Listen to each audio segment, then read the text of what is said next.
தென்காசி மாவட்டத்தில் மல்லிகை பூ விலை 4000 ரூபாய்க்கு ஏலம் போகியுள்ளது. இது குறித்தான கூடுதல் விவரங்களை வழங்குவதற்காக எமது செய்தியாளர் விமலவேலன் இணைப்பில் இணைகிறார். விமலவேலன், வணக்கம். இது குறித்தான கூடுதல் விவரங்கள். கண்டிப்பாக பவித்ரா.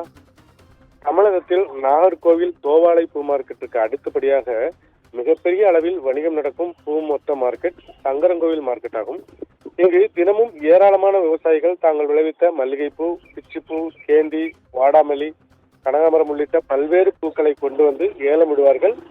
இதில் தமிழகம் மட்டுமின்றி கேரள வியாபாரிகளும் கலந்து கொள்வார்கள். சங்கரன்கோவில் பூ மார்க்கெட்டில் காலை 8 மணிக்கு மேல் இந்த ஏலம் தொடங்கும். இந்த சங்கரன்கோவில் பூ மொத்த மார்க்கெட்டில் இருந்து காலை 11 மணிக்கு மேல் கேரளாவுக்கு தினமும் பூக்கள் அனுப்பி வைக்கப்படுகின்றன. இதற்கு மேல் விவசாயிகள் கொண்டு வரும் பூக்களை சுற்றுவட்டார பகுதியில் உள்ள சில்லறை பூ வியாபாரிகள் வாங்கி செல்வர். மீதமான பூக்கள் வாசனை திரவ தொழிற்சாலைகளுக்கு கொண்டு செல்லப்படும்.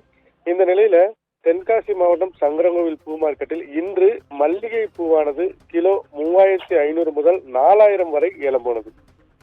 இந்த மாவட்டத்தில் கடந்த சில தினங்களாக பெய்த தொடர் மழையின் காரணமாக மல்லிகை பூவின் வரத்து குறைந்ததாலும் இன்று காலை முதலே மல்லிகை பூவின் விலை ஏறுமுகமாக இருக்க கடைசியில் பூவானது சுமார் 4000 வரை ஏலம் போனதாக விவசாயிகள் மகிழ்ச்சி தெரிவித்தனர்.